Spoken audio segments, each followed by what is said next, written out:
Praise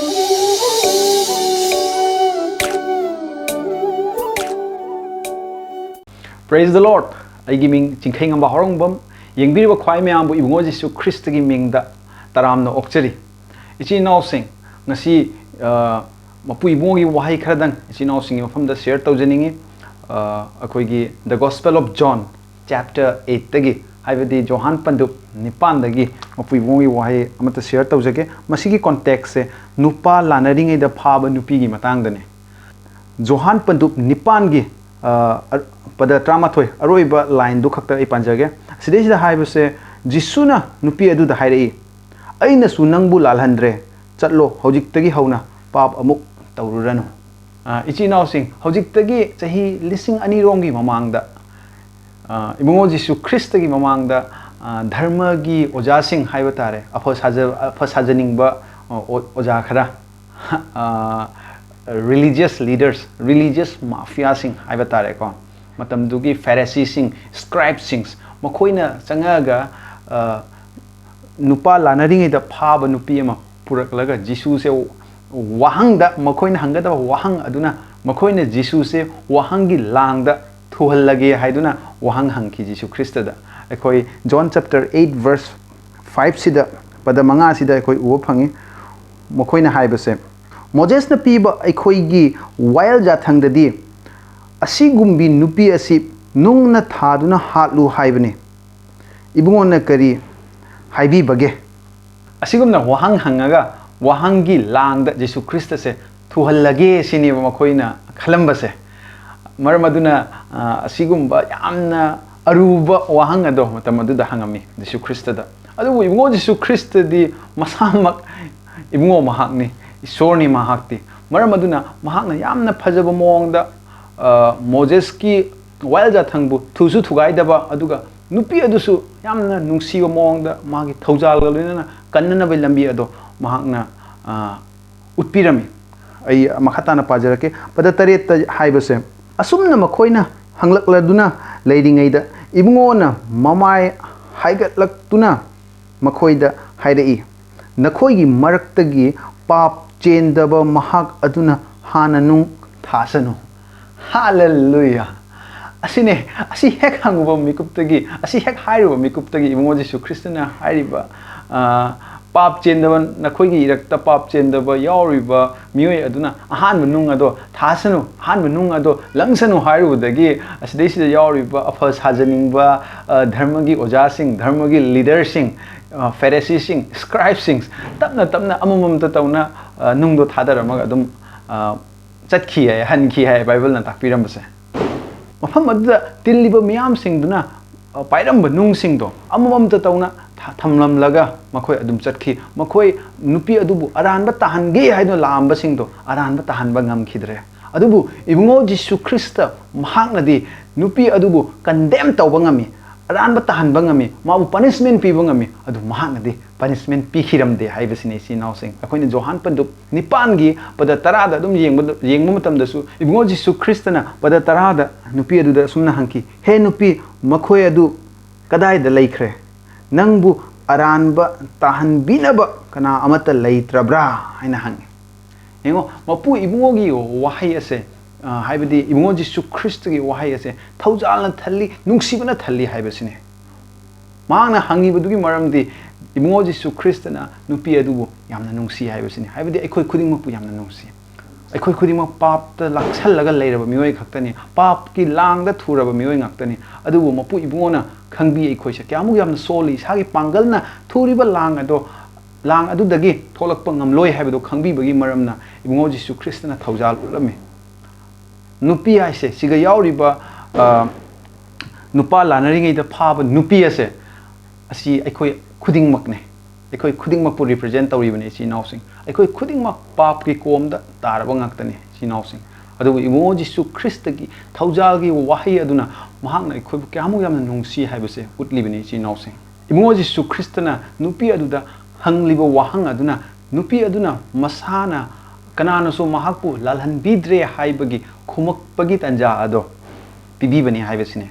मरम अदुनाने महाना Johan पन्दुप 9 पद 13 दा हाइबीबसे नुपी अदुना हाइरकपसे ibungo kanasu leitre haiduna hairakpase kananasu mangonda lalanbidre haina hairakpase ekoi yengminase ichinaw sing ibungo jisu kristana nupi aduda thaujal gi wahai khaktanate thaujal utpa khaktanate duna lalhanbidabagi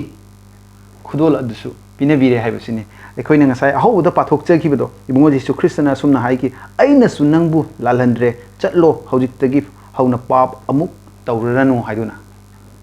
hallelujah lalhanbidabagi khudol aduna ekhoibu pap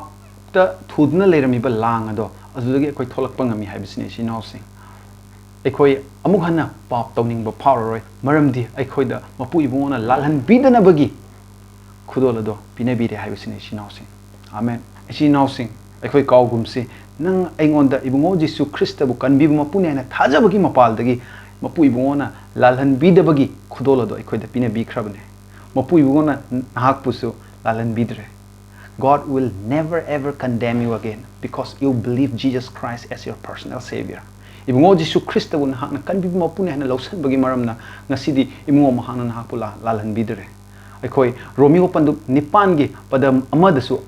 yamna mek sengna haidna le Romans chapter 8 verse 1 da edum pajarake maram aduna haujikti Krista Jisu da leiriba singi damakta aranba tahanba leitre hallelujah Krista Jisu da leijaba aikoi gi di mapu ibona amuk hana lalan aranba da tahanba leitre haidna hai asidagi hena nungaiba asidagi hena phajaba aphawa paukari leigani sinawsing mapu ibungona ekhoibu aduki matik nungsi adugi maramna ibungo Jisu Krista se nang aigi damakta pibidebane adugi maramna ngasidi ekhoi mapu ibungogi mamangda aran mi ama oina mapu ibungona ubidre ekhoi khudimakse asengba achumba oina ubide ngasi mapu ibungona ekhoi kanabusu lalhalmat leitre haibasine ekhoina pap ki komda taruba oira phawba ekhoi lalhanba leitre mapu ibungona ekhoibu amuk hanna aranba tahan bidre nang aina pap ta tarubasu nang aina pap ki komda lupurabasu mapu ibungona amuk hanna nang aibu lalhanbidre haibasine maramdi nang aigi damakta ibungo Jisu Krista na chahi lising anigi mamangda Calvary cross da ita biduna nang aibu dharma chenba achumba mi amamam ohenbirabne ichi nawse asi haire na ekhoi mapanda tholaga ekhoi tawning ta tawrasi ekhoi phattaba lamchat chalasi nisada tawrasi oktaba olurasi haijaba na chade ichi nawse nahakna achumba ibungo Jisu Krista na ibungo Jisu Krista gi i aduna nang aibu dharma chen ba ohen bire haina thajabi taragadi dharma chen mi amagi lamchat ado automatically chalakani haibasine sinawsing asigi wapaw se taning daba pam daba mi kya amle maramdi setan se phattaba lai se asigi mapu ibungo Jisu Krista ki aphawa wapaw thaujana thala aphawa wapaw se makoina tathi makoina toina haiba male makoina ekhoida convince tawdagi honabasidi mapu ibungona ekhoida hojik sawba leiri ekhoina aranba thabak taw matamda mapu ibungo se yamna sawri haiduna yamna asawba mapa amagi picture do ekhoida uttage honai adubu masi achuma nate haijaninge ibungo Jisu Krista na chahi lising anigi mamangda Calvary cross ta tabi ki idugi mapana mapu ibungona ekhoigi mathakta amuk hanna lalhalleroi haibasine mapu ibungona ngasi ekhoibu aranba mi amagumna sinthabidre God does not condemn us anymore amen asine ngasi sinawsingda khanganjaning base adubu laibak thiba haigadra ekhoi ngasi su ekhoi church ta khangde atop mafam kaya da ekhoi uba phange madudi nakhoi hana pap tawganu adu oitaragadi mapu ibon nakhoi nahakpu lalhanbiroi haiduna adu masimak Jisu Krista na di haibanate ekhoi ngasi pajakre Johan chapter 8 hanbada lalhanbidabagi khudol do hana piraba matungda chatlo pap amuk tawranu haina haibane hanbada lalhanbidre haibase nang aina khangbase darka oibra haina khanje maram aduna nang aise ngasidi ibungo Jisu Krista bu thajabagi mapaldagi ekhoi amatta lalhanbidre aduna ngasi nang aise pap ki pangal do ekhoi da leitre haibasene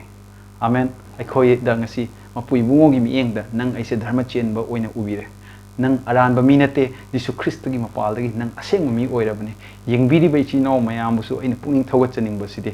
nahak ibungo Jisu Krista gi mapaldagi aseng mi oy ama oirabane ꯃꯄꯨ ꯏꯕꯨꯡꯉꯣꯅ ꯑꯃꯨꯛ ꯍꯟꯅ ꯅꯍꯥꯛꯄꯨ ꯂꯥꯜꯍꯟꯕꯤꯔꯔꯣꯏ ꯍꯥꯏꯕꯁꯤꯅꯤ ꯃꯔꯝꯗꯤ ꯅꯍꯥꯛꯅ ꯏꯕꯨꯡꯉꯣ ꯖꯤꯁꯨ ꯈ꯭ꯔꯤꯁꯇꯕꯨ ꯀꯟꯕꯤꯕ ꯃꯄꯨꯅꯤ ꯍꯥꯏꯅ ꯂꯧꯁꯤꯟꯖꯕꯒꯤ ꯃꯔꯝꯅ ꯉꯁꯤꯒꯤ ꯁꯣꯔꯠ ꯃꯦꯁꯦꯖ ꯑꯁꯤꯗꯒꯤ ꯏꯆꯤꯜ ꯏꯅꯥꯎꯁꯤꯡꯗ ꯁꯣꯏꯗꯅ ꯑꯦꯟꯀꯔꯦꯖꯃꯦꯟ ꯈꯔꯇ ꯑꯣꯏꯁꯨ ꯐꯪꯂꯝꯒꯅꯤ ꯍꯥꯏꯕ ꯊꯥꯖꯩ ꯏꯆꯤꯜ ꯏꯅꯥꯎꯁꯤꯡꯅ ꯄꯨꯛꯅꯤꯡ ꯆꯪꯅ ꯇꯥꯕꯤꯕꯒꯤꯗꯃꯛ ꯏꯆꯤꯜ ꯏꯅꯥꯎꯁꯤꯡꯕꯨ ꯍꯥꯏꯅꯤꯡꯉꯥꯏ ꯂꯩꯇꯅ ꯊꯥꯒꯠꯆꯔꯤ ꯃꯊꯪꯒꯤ ꯚꯤꯗꯤꯑꯣꯗ ꯑꯃꯨꯛ ꯊꯦꯡꯅꯁꯤ God bless you. Shalom.